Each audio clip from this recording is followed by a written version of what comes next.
Here new at 6, District Attorney Fani Willis says her primary election win, she says, proved that Fulton County has faith in the job she's doing. Channel 2 investigative reporter Mark Winne spoke exclusively with Fani Willis today, and Mark's with us live at the Fulton County Courthouse. Yeah, this story is in part about one of the cases that the DA's office was working on during the run-up to yesterday's election, and it involves some chilling video, by the way. But considering her big primary win last night, we also asked Fani Willis about the election interference case and her relationship with Nathan Wade. For balance, we also interviewed an attorney from the election interference case who said he supported her opponent. You believe the size of your primary victory was an affirmation from your constituents that they are good with the way you're handling the election interference case and the way you handled the controversy involving your relationship with Nathan Wade? What I believe the 87% victory tells the nation is that my constituents know the work that we are doing in this office. I believe it is the constituents saying we know that this district attorney's office has a 92% conviction rate, that they see us in the community, that they see us fighting for victims, that we are unapologetic about locking up violent offenders. My point was to support somebody that would actually do what they say versus just saying what's popular in the moment. And so we decided to support the opponent. I believe the citizens of Fulton County want a district attorney that says that no one is above the law and no one is beneath it. You represented one of the election interference case defendants who pled out, right?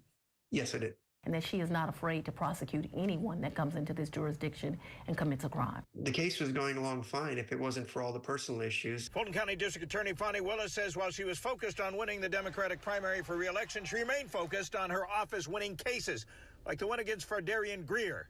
The verdict was guilty on all counts. Chief Senior Assistant DA Cassie Hall says May 17th, a jury convicted Fardarian Greer of the murder of girlfriend Destiny Simone Fitzpatrick in 2022. He pointed the gun at her. She actually said, "Do you know you can go to jail for pointing the gun at someone?"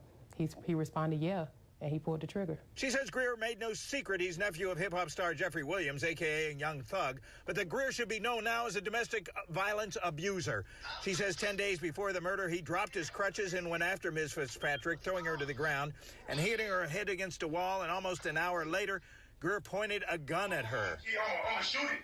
I'm gonna shoot it. Deputy DA Asia Beza says Ms. Fitzpatrick tried to defend herself against another attack the day she died, at one point throwing a bottle at Greer. The defendant claimed to be a victim of domestic violence. Prosecutor Beza says what happened to Destiny Fitzpatrick fits a tragic pattern. They call it the cycle of violence.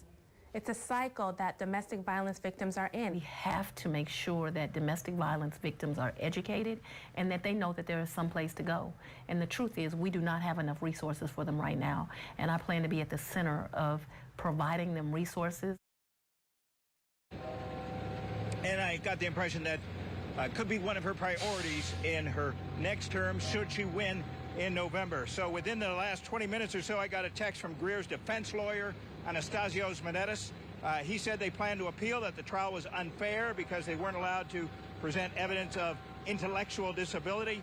And he raised an issue also involving one of the jurors. Reporting live outside the Fulton County Courthouse, Mark Winne, Channel 2 Action News.